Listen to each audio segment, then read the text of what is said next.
¿Alguna vez has sentido esa sensación de náusea absoluta al leer las noticias? No me refiero a un simple disgusto, sino a esa pesadez en el estómago cuando te das cuenta de que lo que nos venden como realidad es solo un teatro de marionetas. Sé perfectamente a qué te refieres. Es esa intuición de que si levantamos la alfombra, lo que hay debajo no es solo suciedad, es podredumbre pura. Estamos ante algo que debería derribar los cimientos de nuestra sociedad, pero que curiosamente se nos está dosificando como si fuera una serie de televisión.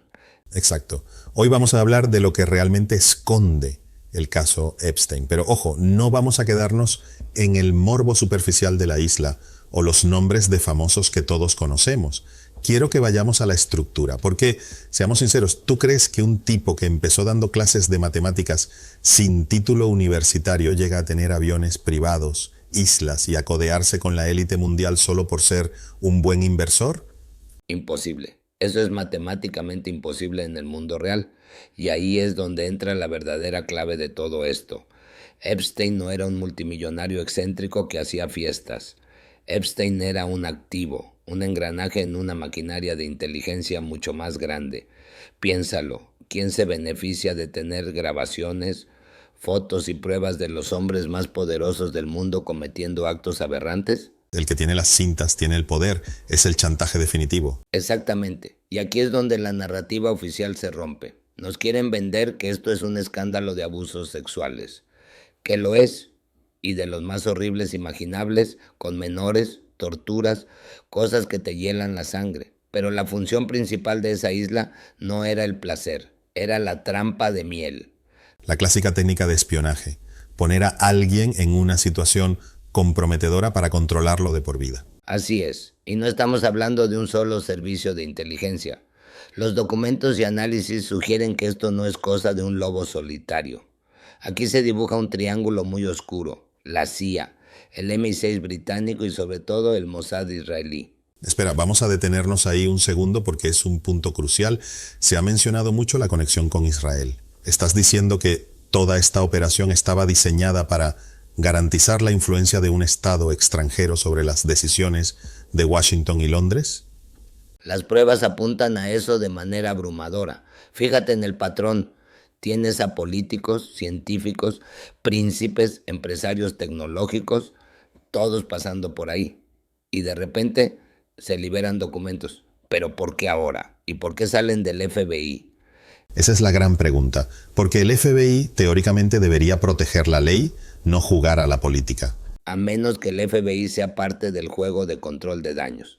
Mira la situación política en Estados Unidos. Tienes a Trump intentando volver, tienes unas elecciones de medio término a la vuelta de la esquina y de repente empieza este goteo de información. Pero es un goteo muy curioso, ¿no te parece? Se mezcla información real con desinformación, documentos editados, nombres tachados. Es como si estuvieran creando una nebulosa. Si mezclas verdad con mentira, al final la gente deja de creer en todo. Es la desmoralización total. Es una operación psicológica de manual, lo que algunos analistas llaman una psyop. Al liberar esto de forma controlada consiguen tres cosas. Primero, que parezca que se está haciendo algo, aunque no haya detenciones reales de peces gordos. Segundo, quemar a los peones que ya no sirven. Y tercero, y esto es lo más maquiavélico, enviar un mensaje a los que todavía están en el poder. Sabemos lo que hicisteis, y si no obedecéis, sois los siguientes. Es un aviso a navegantes. O sigues la agenda o sacamos tu vídeo. Y eso explicaría muchas decisiones geopolíticas inexplicables que estamos viendo. Por ejemplo, la presión para atacar a Irán. Ahí está, has dado en el clavo. Fíjate en la tensión actual. Hay una presión inmensa para que Estados Unidos entre en una guerra directa con Irán. Pero Trump, y esto es interesante, parece estar resistiéndose, o al menos intentando coreografiarlo para que no sea un desastre total. Y justo cuando se niega un ataque a gran escala, ¡boom!, salen más papeles. ¿Casualidad? En política no existen las casualidades. Es como si le estuvieran diciendo, recuerda quién te tiene agarrado. Y no solo a él.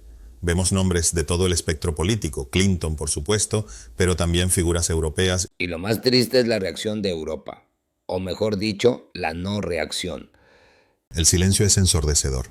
Totalmente. En cualquier país normal, si sale que un expresidente o un ministro está vinculado a una red de tráfico de menores y chantaje, habría gente en la calle quemando contenedores. Aquí, nada.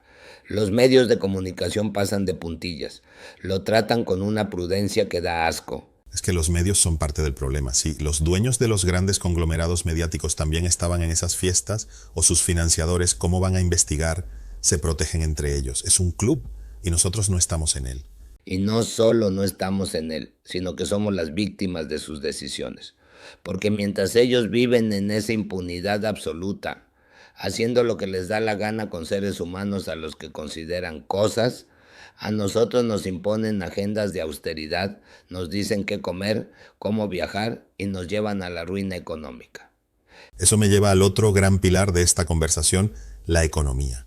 Porque todo este chantaje moral y político ocurre mientras el sistema financiero se está desmoronando. Se habla de un colapso inminente del dólar. No es que se hable, es que está ocurriendo delante de nuestras narices. Fíjate en el oro y la plata. Los movimientos que hemos visto en los metales preciosos no son normales. Hay una volatilidad extrema. ¿Por qué?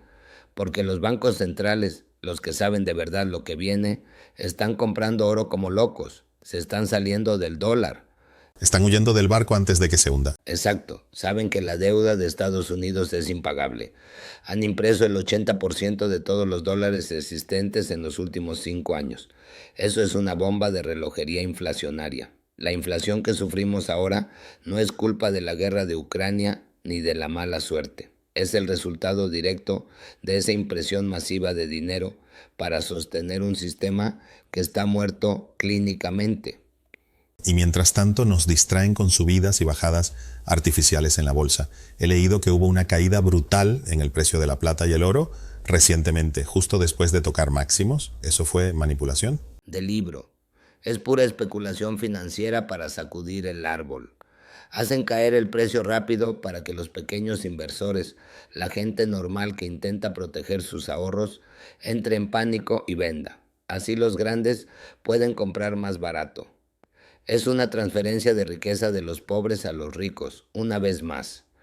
Es fascinante y aterrador a la vez, porque si juntas las piezas tienes a una élite política chantajeada por servicios de inteligencia a través de perversiones sexuales y a una élite financiera saqueando lo que queda de valor real en la economía antes del gran reinicio. Y en medio de todo eso, Europa, nuestra querida y vieja Europa que parece decidida a suicidarse. Lo de Europa es digno de estudio psiquiátrico. Totalmente. Estamos tomando decisiones que van directamente contra nuestros intereses. Sancionamos el gas ruso barato para comprar gas americano un 40% más caro. Destruimos nuestra industria, nuestra agricultura y luego nos sorprendemos de que el PIB de la eurozona esté en mínimos históricos respecto al mundo. Es como si nuestros líderes no trabajaran para nosotros. Es que no lo hacen. Esa es la conclusión a la que llegas cuando ves los archivos de Epstein o analizas la política energética. Ursula von der Leyen, Macron, Scholz no responden ante sus votantes, responden ante esos poderes fácticos, ante esos amigos que les invitan a foros económicos o quizás ante los que tienen carpetas con sus nombres en algún archivo del Mossad o de la CIA. Es muy duro lo que dices, pero explica por qué nadie dimite, por qué nadie va a la cárcel y por qué las políticas son siempre las mismas, gobierne quien gobierne. Es la ilusión de la elección. Nos dejan elegir el color de la corbata del capataz, pero el dueño de la plantación sigue siendo el mismo. Y fíjate en otro detalle escabroso que conecta todo esto, el narcotráfico. Cierto, se mencionaba también en los análisis que el narcotráfico no es un problema de países pobres. ¿Qué va? Eso es una farsa. Si hay droga en las calles es porque alguien arriba permite que entre. El sistema financiero occidental necesita el dinero líquido del narcotráfico para engrasar la maquinaria. Se habla de $1 billón anuales. ¿Tú crees que eso se mueve en maletines por la selva? Eso pasa por Wall Street, pasa por la City de Londres. Y Epstein también tenía conexiones ahí. Es decir, que Estados Unidos, el país que lidera la guerra contra las drogas, es en realidad el mayor narcoestado del mundo. Funcionalmente sí. Utilizan la guerra contra las drogas para controlar territorios y encarcelar a los pobres, mientras las élites blanquean el dinero en sus rascacielos.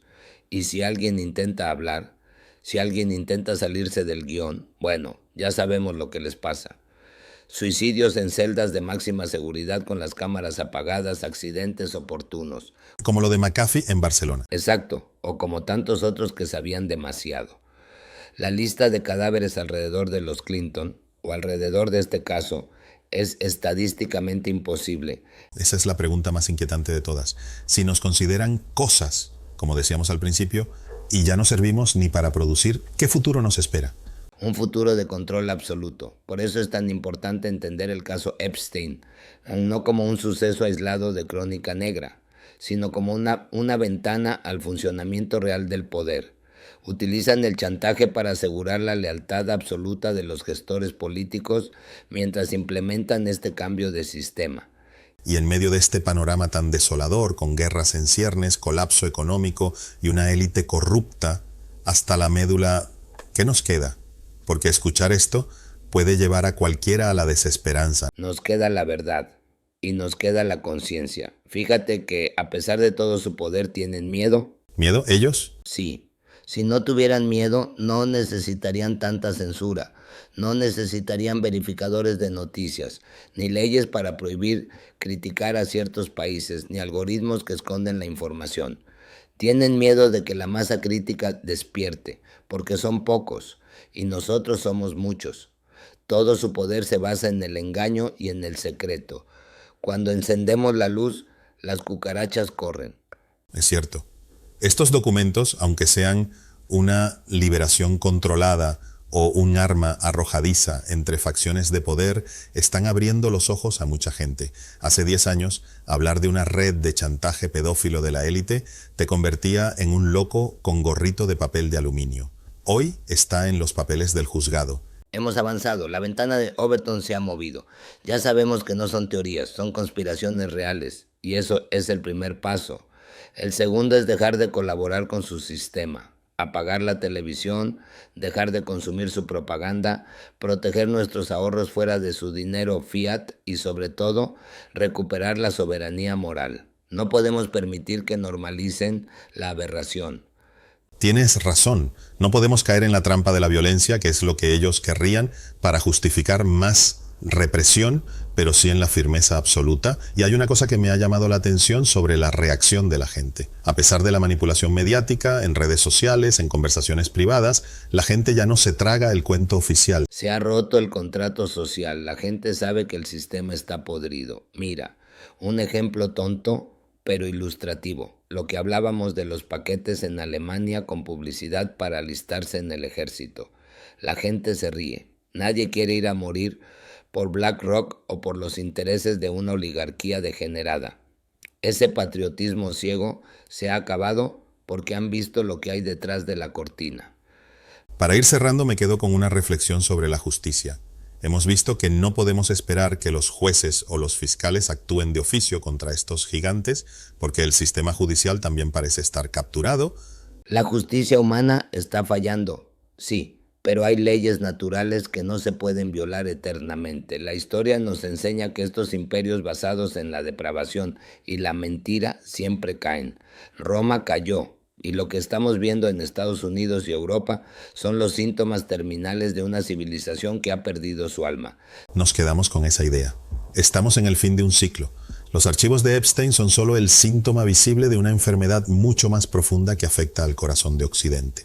Así es, y nuestro deber es mantenernos firmes, informados y no ceder ante el miedo ni ante la desinformación.